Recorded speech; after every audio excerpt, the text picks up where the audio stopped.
and we'll see where we get.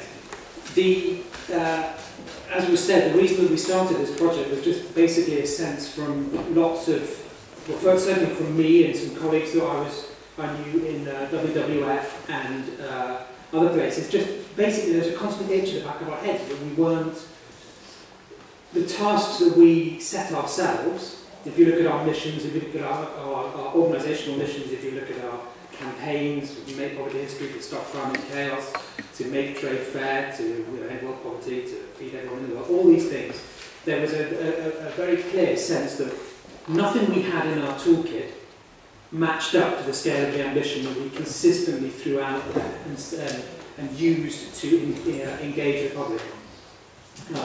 So it was basically an attempt to scratch that itch a little bit, to see if we could reassess some of the core thinking that we use to come up with some new strategies. The way that we've gone about it is important, and as I go through this presentation, if indeed I do go through this presentation, as I go through this presentation, I'd like to bear in mind that we have taken a very specific strategic approach with this, and that is not to try and prescribe answers. One of the big learnings about this type of work is it's much about how we think as it is about any particular set of prescriptions or answers. So in our report, or in the Common Cause report that came before ours, you won't find anything saying do this, do that. What you will find is signposts that suggest these are areas that need to be looked at, and you'll find lots of evidence and thinking about how we can reassess how we do it. But it is incumbent on everybody, if this theory and this evidence rings true to you, then the only way to make this a sustainable shift in our sector is for everybody to think their way through it themselves and not to rely on a set of prescriptions coming from outside.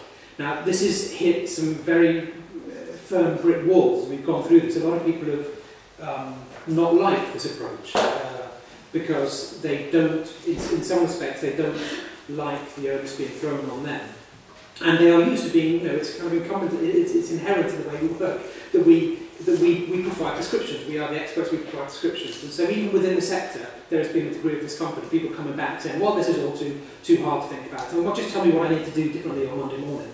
And the problem is we're not going to do that, and we can't do that, because we think if we did do it that way, it would probably fall at the next hurdle or the next fashion that came along in comms thinking. This would become yesterday's news. So it's got to be something that we internalise a little bit and think through ourselves.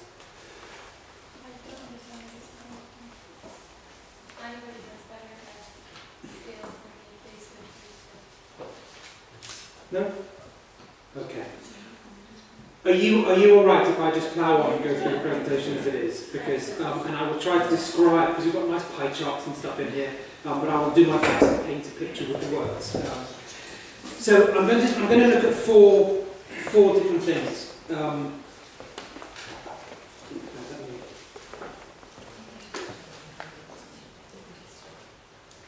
Okay, I'm going to look at four different areas.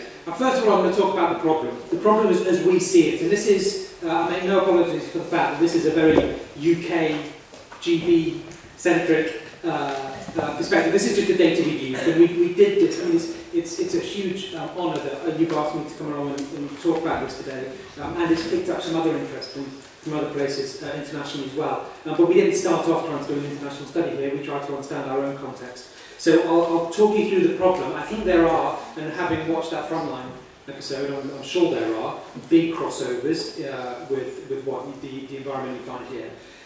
So I want to talk about the problem. Then I'm going to go delve into theory a little bit, because it's important that, for the reasons I said earlier, it's important to really understand that this is coming from a place of academic rigour, and this isn't a lot of just theory or then somebody's bright idea talking. This is built on decades of research.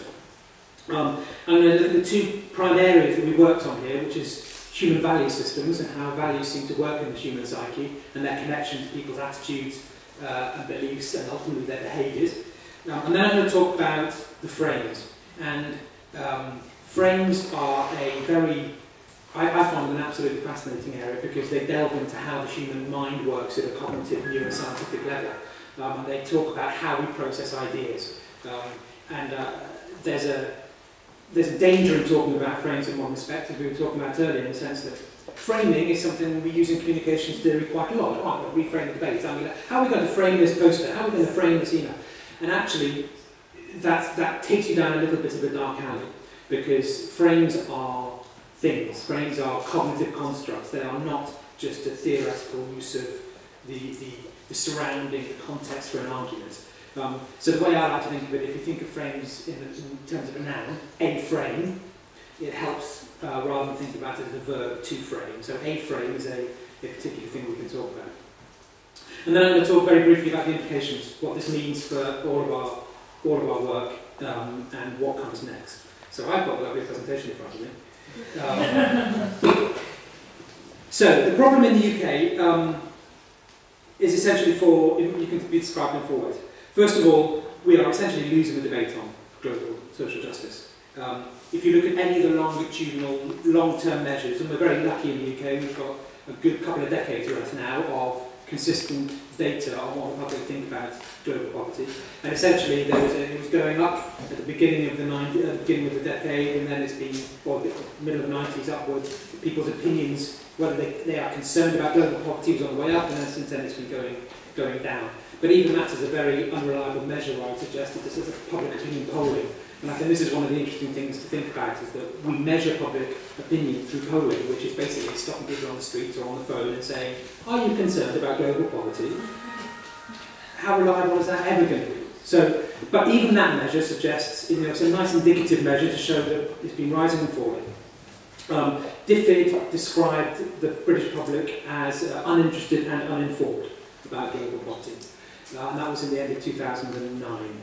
And I think that's a sad indictment, given that over the last 20 years we've had the entire Millennium Development Goal story roll out. We've had Make Poverty History, we've had Make Trade Fair, we've had the Jubilee debt campaigns, we've had the incredible rise of DEEEP from a small subsection in the Foreign Office to a huge cabinet member size office with the only ring-fenced growing budget now. There's been a political leap forwards in many respects, and a campaigning leap forwards. If you think about 20 years, campaigning departments were this big, now they're this big. But in that time, the public has for some reason been left behind in terms of their basic understanding. And the place that they've been left in is what VSO in 2002 coined the Live Aid legacy. The last big moment that set the parameters for how people understand poverty, why it exists, and therefore what can be done about it, what they can do and what governments can do, is stuck in 1985. And I think we found through the poll of Make Poverty History that for all the good and success that Make Poverty History had in terms of public awareness and throwing the G8 into sharp relief and starting to talk about politics of poverty, not just the charity of poverty, by the end of that year, those messages, this is where the mile wide and steep started to be talked about, those messages did not penetrate. People's basic understanding of why poverty exists and what can be done about it did not shift. In fact, because we reused some of those big totemic things that we used in 1985, Live Aid, the big celebrity concerts, Bob Geldof, all those, all we did was effectively throw people back in their understandings to 1985. So, and it's a great shame, because at the heart of that campaign was this call for justice, not poverty. It was justice, not charity, sorry. But justice, not charity, which is a radical, fundamental shift that the NGOs have made, but the public hasn't. And so we actually undermine ourselves and threw people back to the charity, not justice frame. And then the Live Aid frames, essentially, as Jim was saying, it's me as powerful giver, me, the rich West as powerful giver, you, the poor South, as grateful receiver. Aren't you lucky for my largesse? It is up to me, it is down to me to help you out of your appalling dilemma. And it's probably something to do with you that you're in it in the first place. And that's the paradigm we ask people to engage with us on. The other big thing that's happened over the last 10 years, or 15 years, as NGOs have grown, is that we've adopted a very particular and rationally constructed model for engaging the public.